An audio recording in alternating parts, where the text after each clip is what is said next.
you can begin, you start thinking about your own life, the people you know, your relatives, your friends. Many of them endorse experiences like this and don't think it's weird.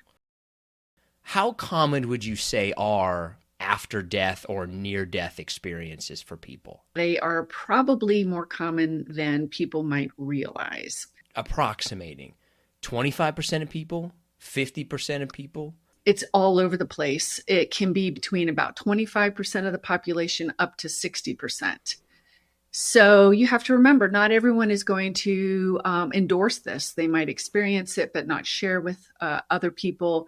And when we've done research explicitly asking people if they've had any kind of communication like this, they will say yes and share their story and then disclose that they've never told anybody. So my hunch, to answer the last part of your question, is that people experience this at higher rates than we probably know. So I think in reality, it's the majority of people. That's my honest feeling. Is there like people who report after death experiences, near death experiences, after death communications?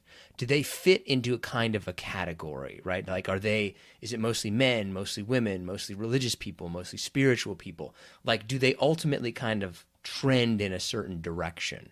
When you look at after people who report after death communications, it's universal. And it's most often seen in people who've had someone they love pass away within the year. It is more common in women.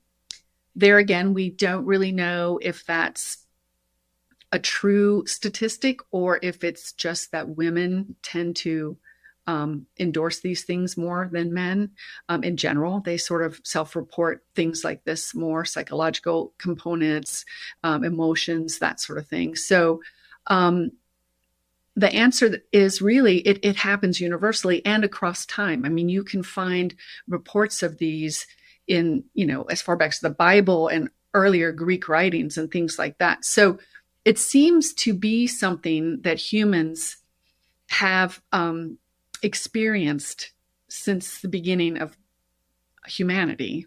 You specialize in after death communication. So an after death communication is so typically we think about the various categories, and obviously you can be contacted in different ways. Visually, what we might think of as an apparition, or like we were talking about, the sun coming out, or a cardinal, something that signifies the loved one who's passed away. It can be a voice, hearing words. And that includes, some people get phone calls that are like sort of staticky, or happen, and they attribute it. Again, this is all what they attribute it to. This is my mother calling. Some feel a presence, so they just feel the sense that that person's in the room with them. They smell aromas. You might smell their perfume. Touch. You can also feel the hand on the face or a hand on your shoulder. So all of these ways can be ways that we experience in after-death communication. If you really ask, things like people saying, well, I saw this cardinal and mom always said, she loved cardinals, and I believe this cardinal was mom coming back to check on me. If you include things like that in after-death communications, which we do, you can begin, you start thinking about your own life, the people you know, your relatives, your friends. Many of them endorse experiences like this and don't think it's weird. When you look at I believe if I looked at, there was like 12 main categories of after death communications. Is there one or two that are much more prevalent than other ones? I think it's very common for people to sense a presence of someone. And I think part of that may be because it's sort of general enough that, it seems more accessible, maybe. It's both specific enough and vague enough that kind of can categorize as anything. Or Yeah. you just kind of feel like somebody is there with you. Yeah. And we all know what that feels like, which is also interesting. that would be, the question that would jump out at me. And I'll use an example from my personal life. My mother passed. I go on this hike to kind of clear my head. Long hike. I get up to the central point of the hike, cloudy all the time. I get up to the top and the sun comes out. And I guess you could read that, depending on how you believe, two ways, right? Like, this is a sign. My mother is wherever. Or like, it's just a complete coincidence. Like, how do you kind of separate between those two? That's a really good question, and it can be tough. And a lot of it boils down to the interpretations and beliefs of the individual. So there might be someone who believes it was just pure coincidence and thinks nothing of it. The clouds burned off. It's that time of day, and this makes sense to me, and that's what they'll go with. And others, may say, yes, that's my mother telling me she's here with me.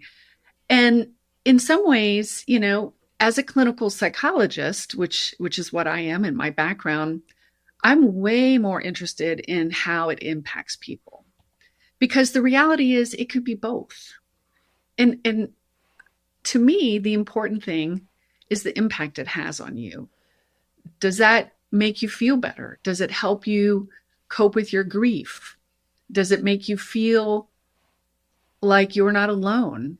Those are important things. And if it helps to do that, then, I'm less worried about whether you call it a real after death communication or not.